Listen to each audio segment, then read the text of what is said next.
देखिए, आंगनबाड़ी सेविका सहायिका की जो बहनें हैं उन्हें नियमितीकरण की है मांग। हमारी जो रसोइया बहनें हैं उनके नियमितीकरण की मांग है। देखिए, मैंने सदन के पटल पर प्रश्न भी उठाया था आंगनबाड़ी सेविका और सहायिका को लेकर। मैं पहले आंगनबाड़ी सेविका की बात करूं। आंगनबाड़ी सेविका को जो मानदेय दिया जाता है वो 3-4 महीने के बाद एक साथ दिया जाता है और एक मुश्त देने के बाद भी उन्हें पूरा मानदेय नहीं दिया जाता है। सरकार से पूछा मैंने कि ये मानदेय पूरा आप क्यों नहीं देते, सरकार को उसमें जवाब नहीं था। मैंने सरकार से दूसरा और भी प्रश्न पूछा कि जो जलावन है वो प्रति बच्चा के हिसाब से सिर्फ 13 पैसा दिया जाता है। आज के जमाने में 13 पैसे का वैल्यू आप बताइए प्रति बच्चे के हिसाब से।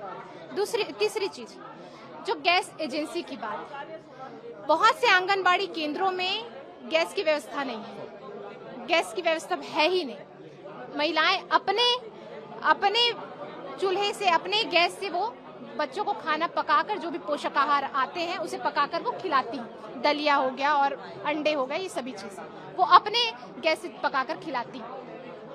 मैंने जब जानने का प्रयास किया ये अपने गैस से क्यों पकाकर खिला रही हैं, तब सरकार की तरफ से मुझे जानकारी मिली कि गैस एजेंसी को पेमेंट नहीं किया है सरकार ने।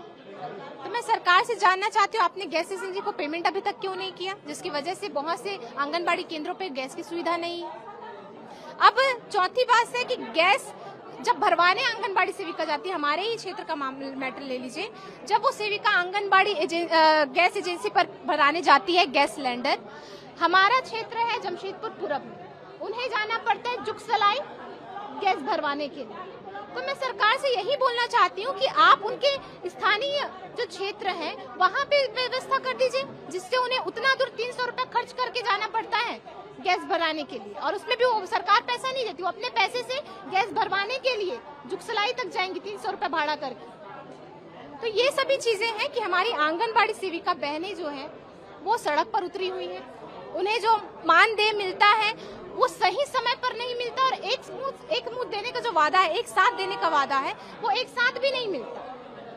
और जो पे स्लिप है, मैं पे स्लिप के ऊपर ज्यादा ध्यान जो है आप लोग का केंद्रित करना चाहूंगी, क्योंकि जो पे स्लिप है केंद्र का अलग अंशदान आता है, राज्य का अलग आता है।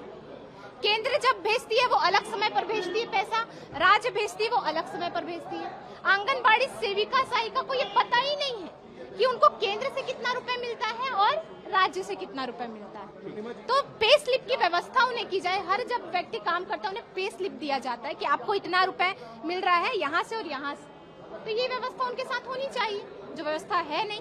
वहाँ पे जब पांचवी चीज ये है, उन्हें 4G का मोबाइल दिया गया है सरकार के द्वारा। अब इस 4G के मोबाइल के साथ ये व्यवस्था हो गई, जब धात्री महिलाएं आती हैं उनका फेस कैप्चरिंग का जो ये है, उनका फेस कैप्चरिंग ही नहीं होता, वो सिर्फ लोडिंग करते रहते हैं, घूमते ही रहते हैं। हमने कहा कि इतना साल काम नहीं किया, ये तो कोई उत्तर नहीं हुआ इसका।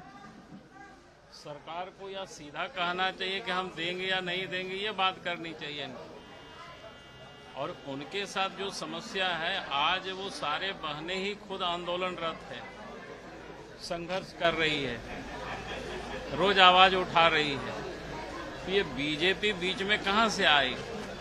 हम तो जनता की आवाज को ही उठाते हैं कि जनता के बीच में कहीं कोई तकलीफें होती है, दिक्कतें होती है, अगर हमारे पास कोई लाते हैं तो उसी आवाज को हम लोग सदन में भी उठाते हैं, सदन से बाहर भी हम लोग उस आवाज को उठाते हैं। इसलिए इसका सरकार का कोई उत्तर नहीं है कि सरकार ने पहले नहीं किया। अरे पहले नहीं किया तो आज आपको अवसर मिला, 6 वर्षों से आप सत्ता में हैं।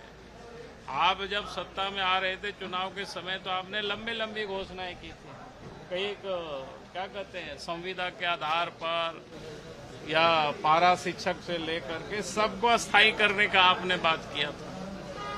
तो आज आपको अवसर मिला 6 साल से, तो आपको इस सब काम को तो करना चाहिए था, लेकिन आप कर नहीं रहे हैं। तो फिर आप अपने विफलता को आप फिर से अपोजिशन के ऊपर आप ढाल दे रहे हैं, तो इससे आप बचेंगे नहीं और इससे आपको कोई छोड़ेगा भी नहीं।